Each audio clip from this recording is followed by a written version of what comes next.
कार्तिक पूर्णिमा के अवसर पर आज धर्मनगरी कुरुक्षेत्र में भगवान ब्रह्मा रथ यात्रा निकाली गई, जिसमें दूर दराज से काफी संख्या में श्रद्धालु पहुंचे और अपने हाथों से भगवान ब्रह्मा जी का रथ खींचा।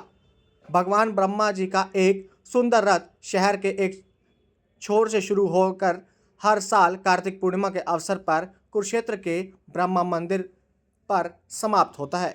यह परंपरा बहुत धूमधाम से बनाई जाती है और स्थानीय लोग हजारों की संख्या में इस पवित्र यात्रा के आकर्षण के साक्षी बनते हैं।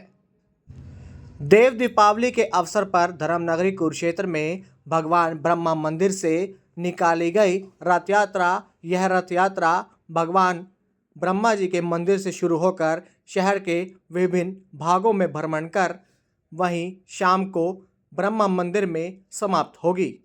धर्मनगरी कुरुक्षेत्र में स्थापित भगवान ब्रह्मा जी के मंदिर का इतिहास की अगर बात करें तो यह मंदिर एकमात्र पूरे विश्व का ऐसा मंदिर है जहां पर भगवान ब्रह्मा अपने पूरे परिवार के साथ विराजमान है और यहां पर उनकी सह परिवार पूजा होती है।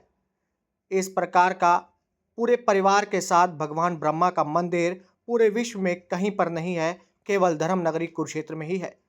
इसीलिए धर्मनगरी कुरुक्षेत्र को भगवान ब्रह्मा जी की उत्तर वेदी भी कहा जाता है, क्योंकि जब भगवान ब्रह्मा जी सृष्टि की रचना करना चाहते थे तो उससे पहले उन्होंने धर्मनगरी कुरुक्षेत्र में ही एक यज्ञ किया था, जिसके बाद धर्मनगरी कुरुक्षेत्र को भगवान ब्रह्मा की उत्तर वेदी भी कहा जाता है।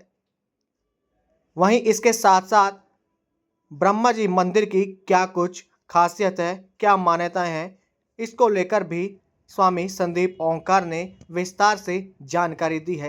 सुनिए। आपने कहा है भगवान श्री ब्रह्मा जी की रथ यात्रा पूरे विश्व में सिर्फ मात्र भगवान श्री ब्रह्मा सिद्धपीठ से निकलती है।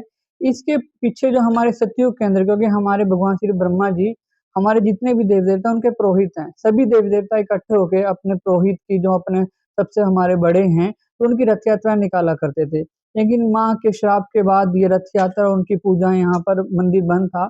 लेकिन जब भगवान श्री ब्रह्मा जी का यहाँ पर सिद्धपीठ बना ओंकार शक्ति कृपा से, तो उसके बाद जैसे रथ यात्रा सतयुग के अंदर निकाली जाती थी, ऐसी रथ यात्रा यहाँ पे कुरुक्षेत्र के अंदर कार्तिक पूर्णिमा की निकाली जाती है। उसको देव दीपावली भी इसलिए कहती है क्योंकि इस दिन सभी देव देवता खुश होकर अपने पुरोहित के लिए दीपदान करते थे और उनको रथ पे बिठाकर रस्से से खींचा जाता था। तो ऐसी प्रथा निरंतर यहाँ से रथ यात्रा चलती रहेगी। पूरे दुनिया में भगवान ब्रह्मा जी की कहीं पूजा नहीं होती, यहाँ होती है, तो यहाँ का क्या खास है? देखिए पूजा होती है लेकिन उनका मंदिर नहीं है पूरे विश्व के अंदर। उनका श्राप मिला हुआ, उनको श्राप मिला था उनको माँ की उस तरफ से, क्योंकि उन्होंने यज्ञ के अंदर पूर्णाहुति के लिए दूसरा विवाह किया था, तो उसके बाद श्राप मिला था उनको। उसके बाद लेकिन हमारे जो गुरुजी हैं स्वामी शक्ति देव जी और उनके गुरुजी हैं संत दुर्वासा ऋषि जी, उन्होंने ट्रांस के अंदर वाणी करी है मेरे गुरुजी को कि इस मंदिर की स्थापना की जाए। और जैसे कहते हैं ना कि एक छोटे से जज का निर्णय बड़ा हाई कोर्ट सुप्रीम कोर्ट बदल देता है, तो ऐसी माँ आदिशक्ति है जो सभी देव देवताओं की माँ है। उन्होंने अपनी पुत्री को कहा कि आप ये श्राप वापिस लीजिए और उसने श्राप वापिस लेने की वजह से यहाँ पर मंदिर की स्थापना हुई है। और अगला मंदिर भी जो बनेगा तब तक भी भगवान ब्रह्मा जी का सह परिवार कहीं मंदिर नहीं बनेगा। हमारे गुरु जी दोबारा जन्म लेंगे कई कल्प वर्ष बाद और वही दोबारा इस मंदिर की स्थापना करेंगे। पौराणिक रहस्य क्या है इसका? पौराणिक रहस्य में जानना चाहूंगा कि ब्रह्मा जी का मंदिर सिर्फ अजमेर में है, उसके बाद आपके यहाँ और नॉर्थ में हाँ, मैं आपको वही बताना चाहूँगा ना, इसका पौराणिक जो रहस्य आप जानना चाह रहे हैं कि जब भगवान ब्रह्मा जी ने यज्ञ में देरी होने के कारण दूसरा विवाह करा, तो माँ ने उन्हें श्राप दिया कि आपने दूसरा विवाह करा है और आपका कहीं मंदिर नहीं बन पाएगा। क्योंकि आप देखते हैं हर गली के अंदर, हर शहर के अंदर आपको भगवान विष्णु जी के मंदिर मिल जाएँगे, शिव के मंदिर मिल जाएँगे और तमाम हमारे देव-देवताओं के मंदिर मिलेंगे। तो उस वजह से जब माँ का श्राप था, उस श्राप को कोई विफल नहीं कर पाया। जिसने भी कोशिश करी, सह परिवार समाप्त हो गया। तो उनके श्राप को विफल जब जो किया माँ आदिशक्ति ने, एक्चुअली हमारे जो गुरुजी के गुरुजी हैं संत दुर्वासा ऋषि जी, वो भगवान शिव का रुद्र अवतार हैं और भगवान ब्रह्मा जी के मानस पुत्र हैं। तो उन्होंने देखा कि हमारे परिवार के अंदर इनका मंदिर नहीं बन पा रहा है, वो दुखी रहते थे। तब उन्होंने माँ आदिशक्ति की प्रार्थना करी, तपस्या करी। माँ आदिशक्ति के बारे में बताना चाहूँगा क्योंकि माँ और पिता के 2 रूप होते हैं। पिता के रूप में सभी देव-देवताओं के रूप हैं ओंकार परमात्मा और माँ के रूप में आदिशक्ति। तो उन्होंने माता से अपना आज्ञा किया कि मैं मंदिर बनवाना चाहता हूँ, शिव के अंदर तपस्या करी काफ़ी वर्ष। तो माँ ने जब उनको कहा कि ठीक है मैं इस शराब को विफल करती हूँ, क्योंकि जब कोई बड़ा अपने बच्चों को कहता है कि आप इस शराब को पीछे कर लीजिए, उनको करना पड़ता है। तो माँ ने ब्राह्मणी माँ को बोला कि आप शराब को वापस लीजिए, तो उनकी कृपा से शराब वापस हुआ।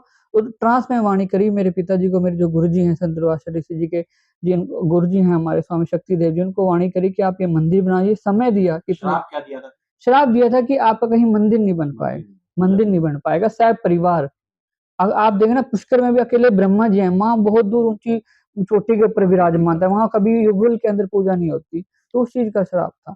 तो उसको विफल माँ शक्ति ने किया और यहाँ पर स्थापना उनकी यही की। कारण है कि कहीं पर भी मंदिर नहीं। हाँ, यही कारण, और कोई मंदिर बना भी नहीं पाएगा जी। यहाँ यहाँ का मंदिर भी बड़ा माँ शक्ति माँ ने जब गुरु जी के माध्यम से ट्रांस में वाणी देके समय दिया था कि इस समय के लिए मैं ये श्राप विफल करा है, यहाँ पर आप इस वक़्त यहाँ पर पूजा कीजिए, और मंदिर बनवाया तो गया। वो कहाँ पे बनाया गया? यहाँ कुरुक्षेत्र के अंदर सह धर्मक्षेत्र, परिवार जी। कुरुक्षेत्र धर्मक्षेत्र। क्योंकि यहाँ पर सृष्टि की रचना जब किया तो भगवान ब्रह्मा जी ने कुरुक्षेत्र में बैठकर यजन करा था सृष्टि रचना के लिए।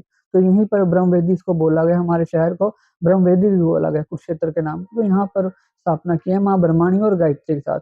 ये स्वरूप आपको पूरे विश्व में कहीं भी नहीं मिलेगा और न इस स्वरूप को कोई बना पाएगा। तो ब्रह्मा रथ यात्रा महोत्सव का क्या लॉजिक है? इसका लॉजिक मैं बताता हूँ कि भगवान ब्रह्मा जी सभी देव देवताओं के पुरोहित हैं। जैसे हमारे घर में हमारा कोई बड़ा बुजुर्ग होता है तो सभी साल में उसका जन्मदिन एक दिन मनाते हैं, बड़े खुश होकर सारा परिवार इकट्ठा होता है। ऐसे भगवान ब्रह्मा जी सभी देव देवताओं के पुरोहित हैं।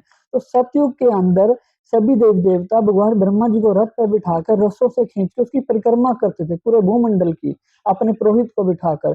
तो वही जो यहाँ पर अभी जो गुरु जी की आज्ञा से यहाँ पर रथ यात्रा निकाले जा रहे हैं, जो मेरे गुरु जी हैं संत दुर्वासा ऋषि जी, उन्होंने आज्ञा दी कि आप भगवान ब्रह्मा जी की रथ यात्रा निकालो, जैसे सभी देव देवता सतयुग में निकाला करते थे। और आज के समय भी सूक्ष्म रूप में सभी देव देवता इस रथ यात्रा में साथ चलते हैं, अपने पुरोहित को रथ से खींचते हैं। और उनको सबसे बड़ा यही आज यहाँ पर वरदान मिलता है भगवान ब्रह्मा जी से, क्योंकि भगवान ब्रह्मा जी ने इस सृष्टि की रचना करी थी।